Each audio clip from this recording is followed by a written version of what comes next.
Amy with Greater Than Rubies, and you will notice that we are in a exotic location, which is Marcela's rooftop apartment.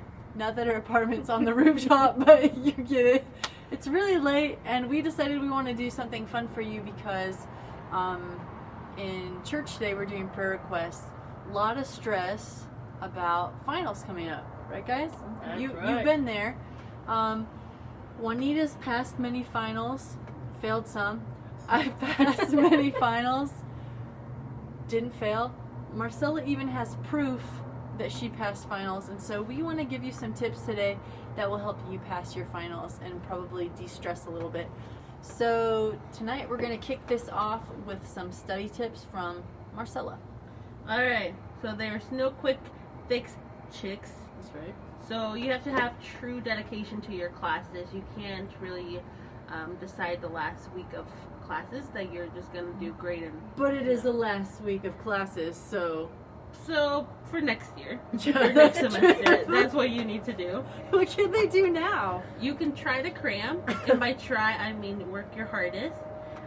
But just remember that it's negative 23% that cramming actually works, so it's up to you.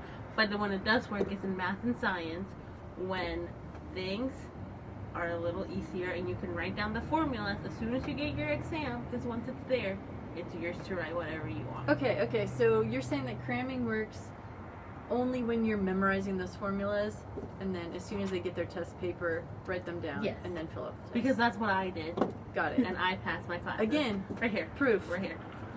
And also, do find someone that is willing to help you out. They are those few students in your classes that do care about others, not just themselves. And you are able to find them by either them being in the same ethnic group as you, right here, or someone that loves their highlighters and color coordinates their notes. Always, the highlighting people Dedication. are always willing to Dedication. help. And that was me. There was. And also, you can always do a guilt trip, and it could be a godly guilt trip. You know, this could be your mission here. This is what you can tell the person. Do you have any Bible-based wisdom? Greater Than Rubies is all about Bible-based wisdom. How can you convince this person that they need So, to take you on as a cause? this is what you have to tell them. Deuteronomy 22:4. If you see a fellow Israelite donkey or ox fallen on the road, do not ignore it. Help the owner and get it on its feet. That's right. True So- words. The ox can be your grades, and they need to be on their feet, not on the ground. Wow, that was very wise. Thank you. Okay, so we want to talk about food that can help you ace the test. And my soon-to-be registered That's dietitian friend Juanita is going to give you just a couple tips that can really help you, I guess, rise to that challenge. Alrighty, so the first thing, we kind of hear all the time, water. Right here. Right here. That's what I do.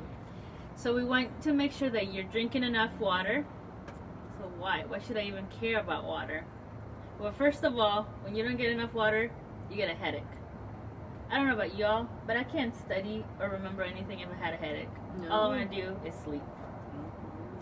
Also, our body is made out of mostly water, meaning we kind of need that. So, having enough water, getting enough hydration in your body will also help your brain stay focused, which we totally need while we're studying and taking our test. It will keep us from being too tired, which we don't want to be while we're trying to study or take a test. And it'll help with memory. So, totally helping when you're studying and trying to take a test. We don't know the science behind this. Maybe Juanita does. I know. Well, we won't get there. You can Google it. You can. You surely can. Or Second thing, we want to avoid sugar. And I'm not saying, that's right, can't have that sugar.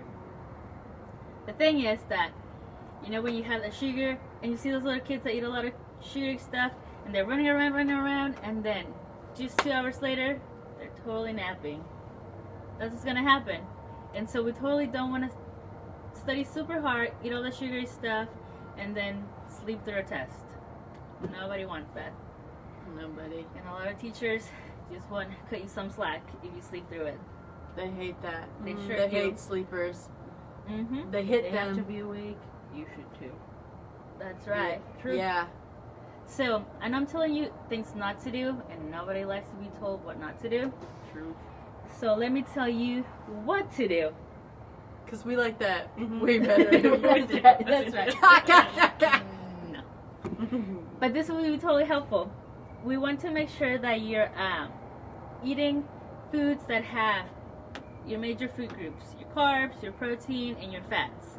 So if you're totally rushing because it's super last minute and you are about to take that final, grab a trail mix. Trail mix that have fruit and stuff like that will have some carbs, protein, and fat, which will give you that energy that you need to get going. Double word score. That's right. And you can also have yogurt, cheese sticks, fruits. Bacon?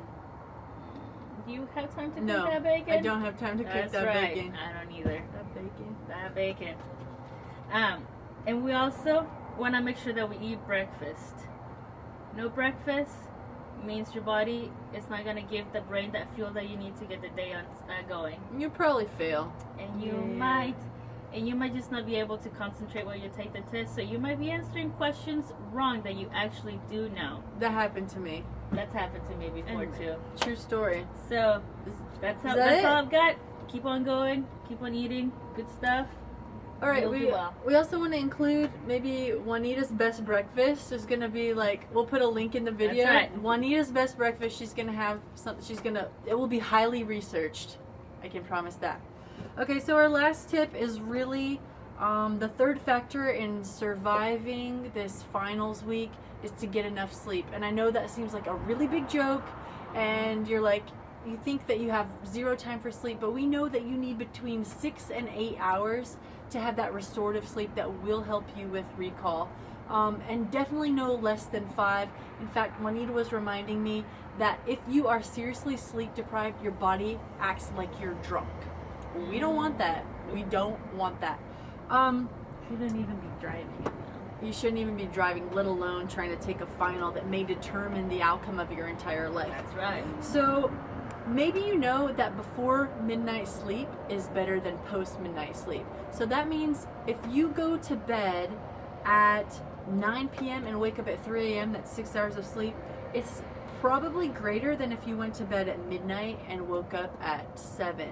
So even though you would get more sleep after midnight, those hours before midnight are so important. That's science. I don't know why, but it's science. Look it up. And then lastly, I don't know if you know this, but sleep actually aids in your memory function. If you're studying something really difficult and you're exhausted, take even like a 10 to 20 minute nap in between. It will reset and put that in some better long-term memory for you. Start to build that long-term memory, and you'll be able to know if you really do know it for the test. So putting in strategic naps will help you with your learning process. So that's what we have for you tonight at 1 a.m. We did not heed our own advice. In fact, I may be dehydrated, but we know some stuff, and so That's right. do well, and remember that even in test-taking situations, you are representing Jesus. Don't cheat. That's right. You're just cheating yourself, and you'll probably die from that. Okay, probably not. Okay, bye for now. Peace. Goodbye.